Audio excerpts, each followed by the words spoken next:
Hello and welcome to the demonstration of the new remediation feature of the Sentinel-1 endpoint protection platform. In this video, we'll be showing you how Sentinel-1 can help you remediate even the most invasive of malware with a few simple clicks. To get things started, I'll be taking a variation of ransomware known as TeslaCrypt 2.0 and be dropping it on my desktop. I'll convert it to an executable and then I'm going to run it. This particular payload should be picked up right away and be blacklisted before we can actually run. Yep, there it is right there, and the reason why is this is a well-known hash. The original file was not modified at all, so it was picked up right away. So going back to the dashboard really fast, you can see that it was blocked a few seconds ago. By clicking on More and Analyze Threat, you can see at the top right that 40 out of 56 cloud AV vendors flagged it and determined it was malicious. By clicking on Reputation, you can see the breakdown of the AV vendors, and by clicking on the drop-down, you can see the AV vendors that did flag as malicious and what they would have called the file. You'll notice that many of the AV solutions out there that you're familiar with today are actually in the list here, and they did luckily catch it. So going back to the payload, I'm going to make a slight change.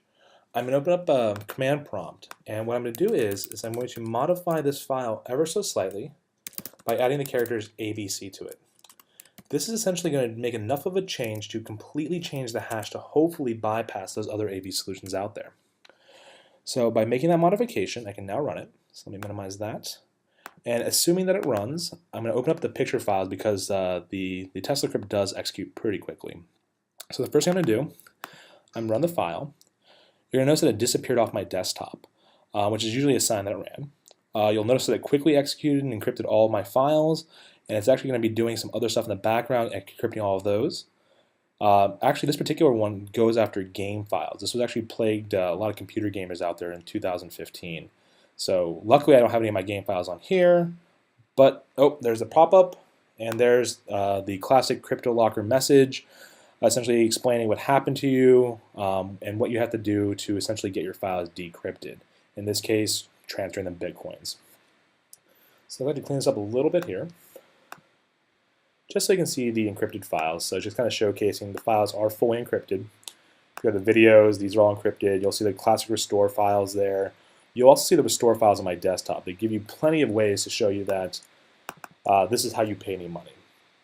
Going back to the desktop, let's actually open up the dashboard. You'll now see that there is an active threat. A few seconds ago, the TeslaCrypt 2.0 is live and detected.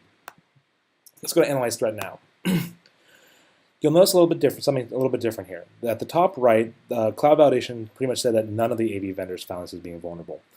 And the reason why is the hash is completely different. By adding the characters ABC, we changed the signature enough, and since it is an unknown signature, none of the AV vendors did pick it up. So kind of going back to the previous one, look at the summary, the hash 56325, now it's D7621. So it was able to successfully execute and bypass all the cloud AVs. Let's jump down the storyline so we actually can see exactly what happened with that file when it executed. Obviously, the first thing you're seeing here is Explorer.exe executed, and then we ran with TeslaCrypt 2.0.